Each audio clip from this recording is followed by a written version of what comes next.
Hi, I'm Mrs. Hartman, Mrs. Huhn. and we're going to read Chapter 4 of Clementine. I better not go to school today, I told my mom on Wednesday as soon as I woke her up. I have cracked toes. I put my foot right up on the pillow next to her face so she could see without getting up.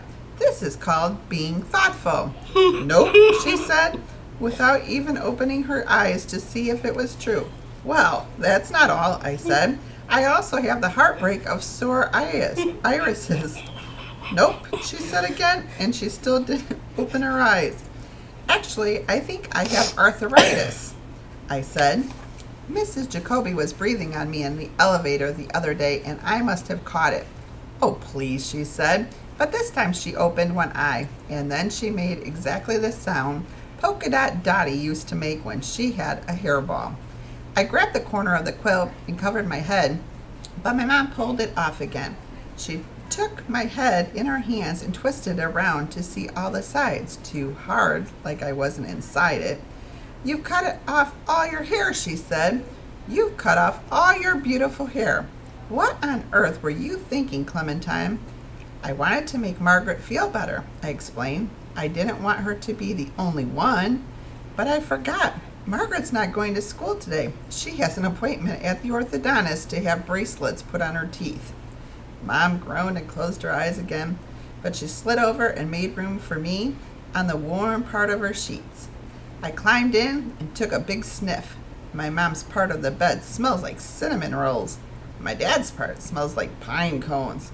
Right in the middle, it's all mixed up perfectly. That's my favorite place to be.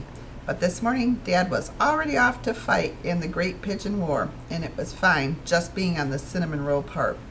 My mom put her arm around me. Oh, so now you'll be the only one, she said. I'm sorry, honey, but you can't stay home. You have to go and face the music. So I had to go to school, which almost turned out to be a very bad mistake, because I almost had to go to the hospital with the ambulance and the sirens and everything.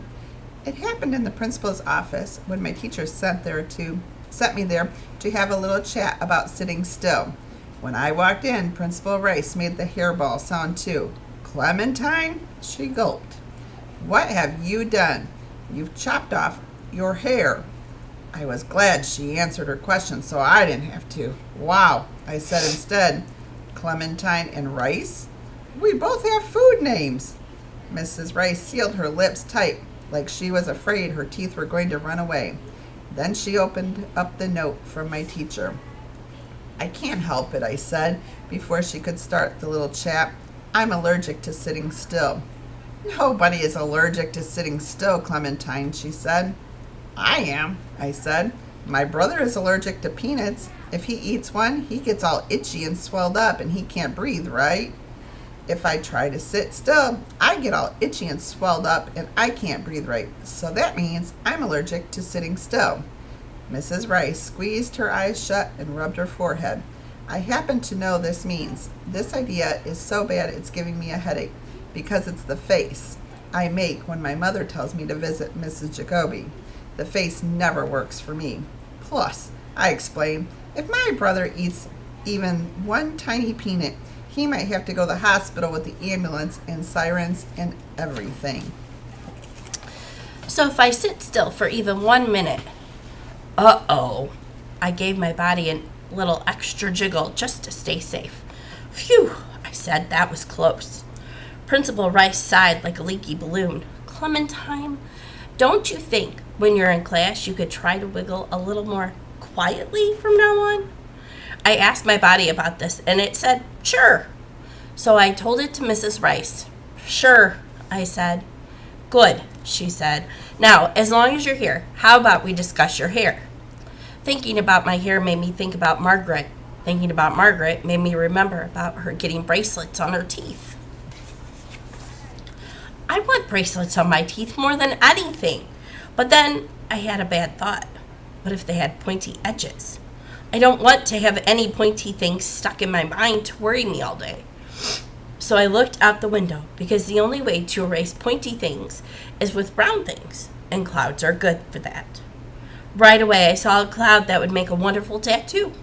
It looked exactly like a dog, if dogs only had 2 legs on the top, not the bottom.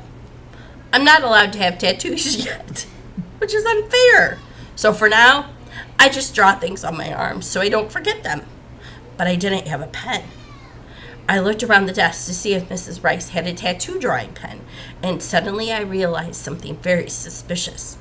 I had never seen Mrs. Rice's arms. They were always in principal sleeves. "Do you have a tattoo?" I asked. "Can I see it?" "What?" Mrs. Rice asked. "Clementine, we were talking about your hair." "That was a long time ago," I reminded her. I added a kind smile because it's not her fault she has trouble paying attention.